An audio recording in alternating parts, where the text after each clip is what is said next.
A biblioteca é um paraíso de inspiração, pelo menos para a maioria das mentes criativas. Mas para Marina, jovem escritora, o prazo final havia transformado o local em um pesadelo. O bloqueio criativo era real. A tela em branco não era só uma tela, era o inimigo. Para ela, a página vazia ganhou vida. Um monstro invisível e aterrorizante a espreitava de perto. Dominada pelo pânico, ela fugiu. O monstro da página em branco a perseguia sem piedade pelas estantes. Do outro lado, o bibliotecário Adriano observava a cena cômica com seu olhar acolhedor de sempre. Escondida atrás dos livros, Marina abraçava o computador como um escudo protetor contra o bloqueio. Dia difícil com a musa inspiradora? Adriano perguntou suavemente, surpreendendo a autora apavorada. O capítulo 2 sumiu! A página em branco quer me engolir viva, Adriano! O velho monstro da página em branco. Ele se alimenta de perfeccionismo e da sua ansiedade. E como eu luto contra ele? Com um feitiço literário? Não lute. Distraia-se. Olhe ao seu redor. Esta biblioteca respira pequenas histórias. Veja aquele senhor lendo uma receita culinária com a atenção de um detetive de romance policial. Ou aqueles jovens trocando recados secretos em post-its amarelos no meio do salão de estudos. Pegue seu bloco de papel, escreva sobre eles e esqueça seu livro por um momento. Com a caneta verde no papel analógico e sem pressão, as ideias soltas começaram a fluir rapidamente. A tensão sumiu.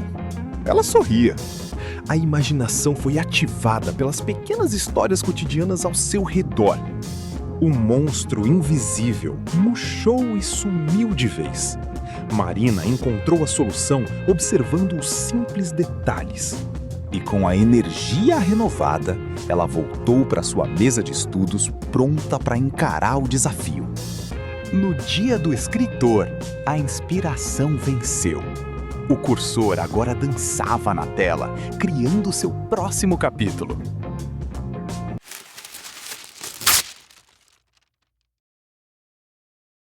A biblioteca municipal era um oásis, um lugar onde o futuro e o passado sempre se encontravam nas prateleiras. Foi lá que seu Vicente chegou. Carregava um caderno velho de couro, como quem protege o maior dos tesouros. Ele se aproximou do balcão, receoso. Mas o sorriso de Adriano, o bibliotecário, quebrou o gelo daquele momento. Tenho uma vida toda aqui, mas não sei contar essa história para minha neta, confessou Vicente, emocionado. O diário guardava cheiros, a chuva na terra, o café coado e a água fresca do antigo filtro de barro. Quero que a Sofia saiba de onde viemos, a nossa raiz, explicou ele, apontando para a foto amassada. Adriano tocou o caderno. O senhor tem o mais importante, a verdade. Vamos escrever esse livro juntos. A biblioteca virou um estúdio. Entre quadros e poltronas, a vida de Vicente começou a ganhar uma estrutura real. Adriano buscou um acervo digital. Imagens antigas do interior trouxeram o cenário perfeito para ilustrar as palavras de Vicente. A cada foto revelada, os olhos do idoso brilhavam. As lembranças saltavam da tela direto para o papel. As tardes passaram voando. A tinta preenchia as linhas em branco, construindo pontes entre o ontem e o hoje. Mas a memória às vezes dói. A frustração veio quando as palavras fugiram ao lembrar de momentos de saudade. Adriano trouxe café e paciência.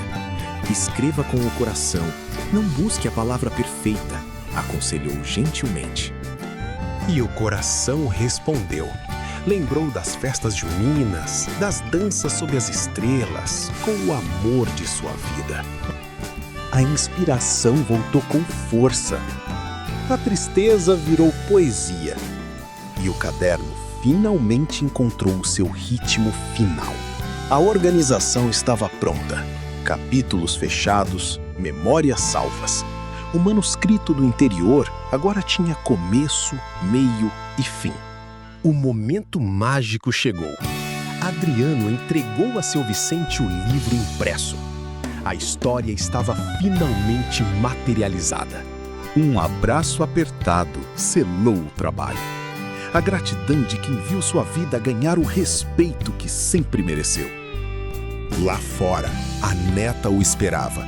O presente passado de mãos calejadas para as mãos do futuro. A herança vive. Adriano sorriu. Ali, entre o moderno e o clássico, ele sabia que as histórias nunca deixariam de existir. E você? Já contou a sua história para alguém?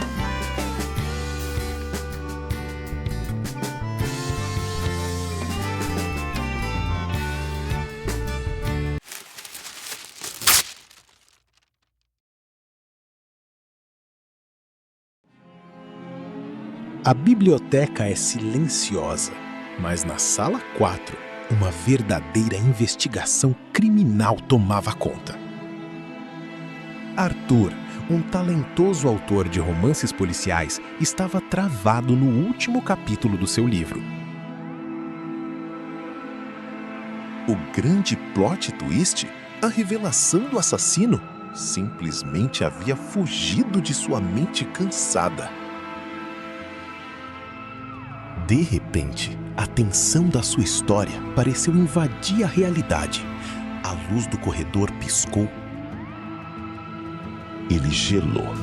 Era exatamente a mesma cena sinistra que ele acabara de descrever no seu manuscrito. O susto aumentou quando um grosso livro de capa vermelha despencou sozinho das prateleiras lá fora. Em pânico, Arthur saltou da cadeira. Estaria ele perdendo o juízo? A ficção se tornou real? Quando a maçaneta da porta começou a girar lentamente, o escritor prendeu a respiração, esperando um vilão. Mas era apenas Adriano, o bibliotecário, trazendo o livro caído e muita serenidade. Tremendo, Arthur tentou explicar. Adriano, a luz, o livro. Meu romance ganhou vida e quer me pegar. Adriano riu baixinho, ajustando os óculos. Era hora de aplicar suas habilidades de detetive de biblioteca. As respostas para grandes mistérios raramente são sobrenaturais, Arthur, disse o bibliotecário, apontando. A luz estranha? Apenas o nosso funcionário Carlos testando a fiação nova no teto. E o livro que voou era de um estudante que o deixou mal apoiado na borda da estante. Arthur murchou na cadeira. Seu suspense apavorante era apenas uma série de ocorrências banais. O mistério real é feito de detalhes práticos em plena vista, que passam despercebidos por nossa desatenção. O clique na mente de Arthur foi imediato. A genialidade voltou. Um detalhe prático que ninguém notou. O abridor de cartas do capítulo 1. Adriano, você é um gênio! Você me deu o plot twist! Com o mistério resolvido e o autor a salvo, Adriano fechou a porta e voltou aos seus afazeres. Do lado de dentro, a inspiração corria solta nas teclas. O crime perfeito estava finalmente solucionado.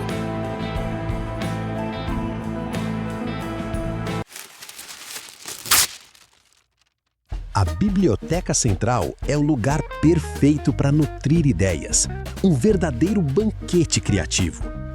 Mas a chefe Helena estava prestes a desistir. Seu livro de receitas e memórias estava desastroso. O problema? Os textos pareciam manuais frios de liquidificador. Sem alma, sem tempero e sem vida.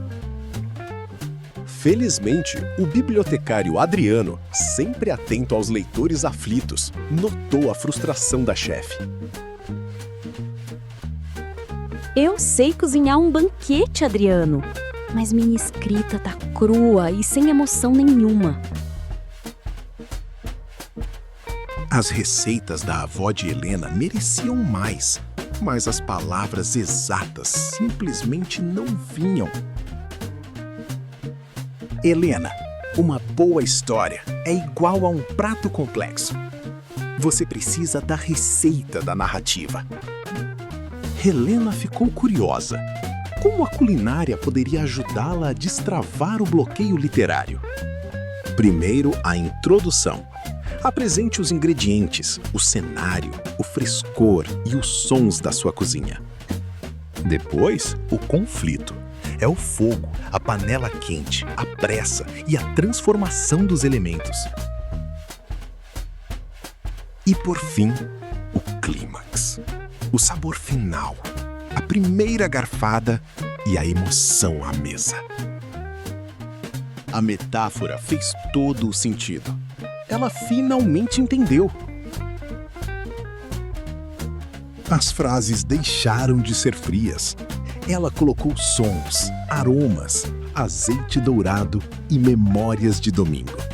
Com uma energia renovada, ela avançou sobre o teclado. Era hora de cozinhar com as palavras. Adriano observava orgulhoso a transformação de uma simples cozinheira em uma verdadeira escritora de afetos. Helena fechou os olhos, sentindo o aroma imaginário da cozinha da avó, traduzindo-o para a tela. O texto agora estava vibrante, delicioso e cheio de saudade. A receita estava no ponto perfeito. O texto ganhou vida. Está simplesmente delicioso. As palavras eram definitivamente os novos ingredientes da chefe. Na cozinha da literatura, Helena encontrou seu tempero. Seu livro, enfim, estava pronto para encantar.